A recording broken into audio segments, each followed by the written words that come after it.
혹시 요즘 나이를 먹는 속도가 너무 빨라진 것 같다고 느끼신 적 있으신가요? 예전보다 조금만 움직여도 피곤하고 하루가 끝나면 기운이 쭉 빠지신다고요? 그런데 놀라운 건 이런 변화를 단순한 노화라고 넘겨선 안 된다는 겁니다. 실제로 지금 60세 이상 어르신 중 상당수가 빠른 노화, 즉 노화가 평균보다 빨리 진행되는 상태에 들어서 있다는 연구 결과도 있습니다. 쉽게 말하면 어떤 분은 60대이신데도 50대처럼 건강하게 지내시고 어떤 분은 60대이신데도 이미 70대에서 80대처럼 기력이 떨어진다는 거죠. 이 차이를 만들어내는 건 단순히 유전이 아니라 바로 생활 습관입니다. 그리고 그 생활 습관을 조금만 의식적으로 바꿔주면 지금부터라도 노화를 늦출 수 있는 길이 분명히 있습니다. 이런 접근을 우리는 저속노화라고 부릅니다. 쉽게 말해 나이는 들되 천천히 들자는 개념이죠. 실제로 많은 연구에서 식습관, 수면, 운동, 스트레스 관리만 잘해도 노화 속도를 크게 늦출 수 있다는 결과가 속속 발표되고 있습니다. 저는 가정의학과 전문의로서 수많은 시니어 분들과 상담을 해오면서 노화의 속도는 충분히 관리할 수 있다는 걸 체감하고 있습니다.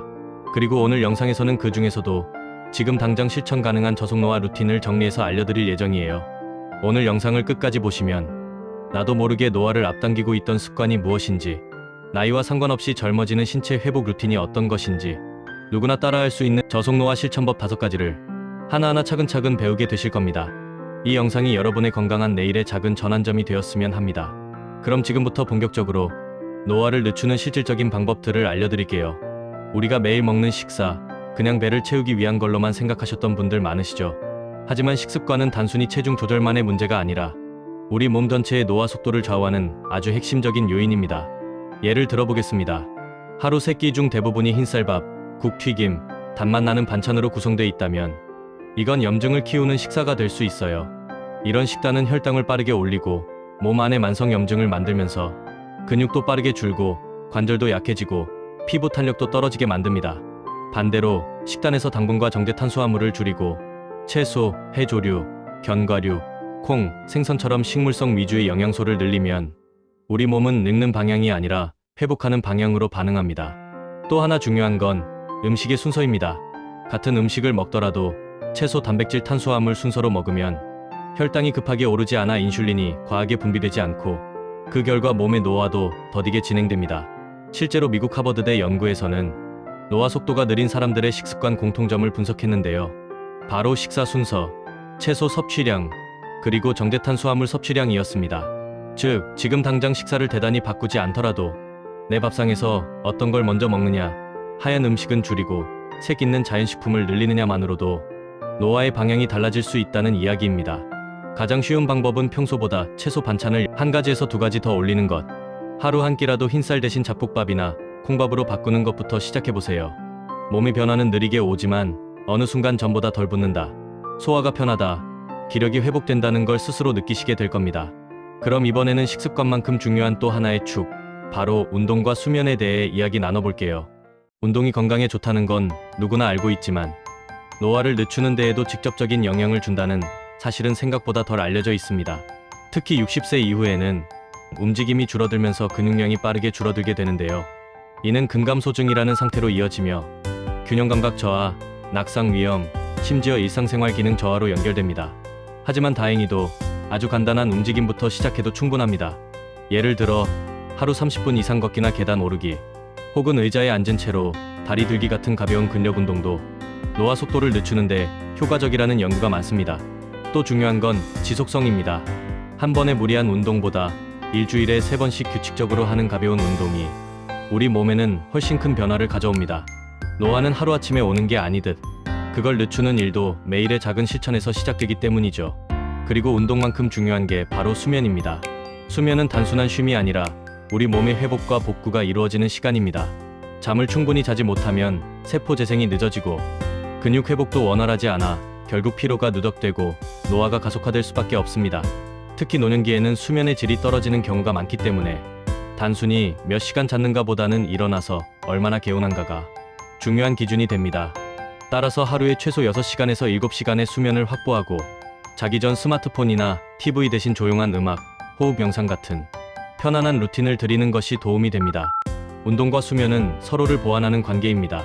낮에 잘 움직인 날은 밤에 숙면하기 쉬워지고 숙면한 날은 다음날 활동도 더 활발해지죠. 이렇게 몸의 리듬이 회복되면 노화 속도 역시 자연스럽게 느려질 수밖에 없습니다. 그럼 이번에는 또 하나 중요한 요소인 스트레스와 마음 관리, 그리고 자세에 대해 이야기 나눠보겠습니다. 노화의 속도를 늦추는 또 다른 중요한 요소는 바로 마음의 건강입니다. 스트레스는 눈에 보이지 않지만 우리 몸에 아주 큰 영향을 줍니다. 특히 만성 스트레스는 면역력을 떨어뜨리고 염증을 유발하며 노화를 앞당기는 주요 원인으로 작용합니다. 예를 들어 하루 중 자주 짜증이 나거나 사소한 일에도 쉽게 불안해진다면 몸 안에서는 이미 스트레스 호르몬인 코르티솔이 많이 분비되고 있는 상태일 수 있습니다. 이 호르몬은 단기적으로는 도움이 되지만 장기적으로는 근육을 분해하고 뼈를 약하게 만들고 수면을 방해하게 되죠. 그렇다면 어떻게 해야 할까요? 가장 간단하면서도 효과적인 방법은 숨을 천천히 들이마시고 길게 내쉬는 것입니다. 이 간단한 호흡 조절만으로도 교감신경의 흥분을 줄이고 몸과 마음을 안정시키는 효과가 있습니다. 또 하나 중요한 건 나만의 스트레스 해소법을 찾는 겁니다. 누구에게는 음악 감상이 될 수 있고 또 누구에게는 손자와 산책하기, 식물 키우기, 가벼운 글쓰기 등이 될 수 있습니다. 중요한 건 그 순간만큼은 온전히 나에게 집중하고 마음이 편안해지는 시간을 가지는 것이죠. 그리고 우리가 자주 놓치는 또 하나의 핵심 요소가 바로 자세입니다. 허리를 구부정하게 하고 앉거나 고개를 앞으로 쭉 내밀고 있는 자세는 목과 어깨에 부담을 주고 결국 전신 피로로 이어집니다. 노년기일수록 척추의 만곡이 무너지기 쉬운데요. 이로 인해 폐활량도 줄고 소화 기능도 떨어지게 됩니다. 그렇기 때문에 매일 1분이라도 벽에 등을 대고 바르게 서보는 연습이 매우 중요합니다. 이때 뒤통수, 어깨, 엉덩이, 종아리, 발 뒤꿈치가 벽에 닿는 감각을 기억해두세요. 그게 바로 내 몸에 바른 기준이 됩니다. 마음의 안정과 자세의 회복, 이 두 가지는 생각보다 강력한 저속 노화의 무기입니다. 눈에 띄지 않지만 몸 깊은 곳에서부터 변화를 만들어내기 때문이죠. 다음은 이 모든 실천들을 일상 속에서 어떻게 쉽게 이어갈 수 있을지 습관화하는 방법에 대해 알려드릴게요. 지금까지 말씀드린 식습관, 운동, 수면, 스트레스 관리, 그리고 자세 모두 중요한 요소지만 결국 꾸준히 실천하지 않으면 효과를 보기 어렵습니다. 그래서 이번에는 지속 가능한 루틴으로 만드는 방법에 대해 이야기 드릴게요. 첫 번째는 하루 한 가지씩만 실천하기입니다. 너무 많은 걸 한꺼번에 바꾸려고 하면 쉽게 지치고 포기하게 됩니다. 예를 들어 오늘은 아침 식사 때 채소 반찬을 하나 더 추가하기, 내일은 저녁에 10분 스트레칭 하기, 모레는 자기 전 조용한 음악 듣기. 이렇게 하루에 하나씩만 실천하면 부담 없이 이어갈 수 있습니다. 두 번째는 시간과 장소를 정하는 것입니다. 예를 들어 점심 먹고 나서 10분 걷기처럼 행동을 특정 시간과 연결시키면 실천율이 높아집니다. 뇌는 반복되는 자극에 익숙해지기 때문에 일정한 패턴이 생기면 자연스럽게 습관으로 자리 잡게 됩니다. 세 번째는 기록하기입니다. 달력에 스티커를 붙이거나 간단한 메모로 오늘은 실천했다는 표시를 남기는 것만으로도 자신에게 동기를 줄 수 있어요. 그리고 가끔 그 기록들을 뒤돌아보면 스스로가 얼마나 잘 해왔는지를 확인할 수 있어 큰 자신감이 됩니다. 네 번째는 누군가와 함께 하기입니다. 혼자 하면 흐지부지 되기 쉬운 것도 함께 실천하면 책임감도 생기고 동기도 더 생기죠. 이웃, 배우자, 자녀, 친구 누구든 괜찮습니다. 함께 짧은 산책을 하거나 식단을 공유하는 것만으로도 훨씬 지속 가능해집니다. 마지막으로 중요한 건 실패해도 다시 시작하기입니다. 하루 못했다고, 일주일 빠졌다고 포기할 필요 없습니다. 중요한 건 전체 흐름을 놓치지 않는 것입니다. 저속 노화는 단기적인 성과보다 장기적인 방향성이 중요하니까요. 이런 방식으로 하나씩 실천하다 보면 어느 순간 내가 예전보다 훨씬 활기차고 젊어진 느낌을 받게 되실 겁니다. 이제 마지막으로 그동안 말씀드린 내용을 정리하면서 어떻게 마무리할 수 있을지 안내해 드릴게요. 오늘 말씀드린 내용, 처음엔 많고 어렵게 느껴질 수 있습니다. 하지만 지금 이 순간부터 단 한 가지라도 실천을 시작하신다면 분명히 달라진 내일을 맞이하시게 될 거예요.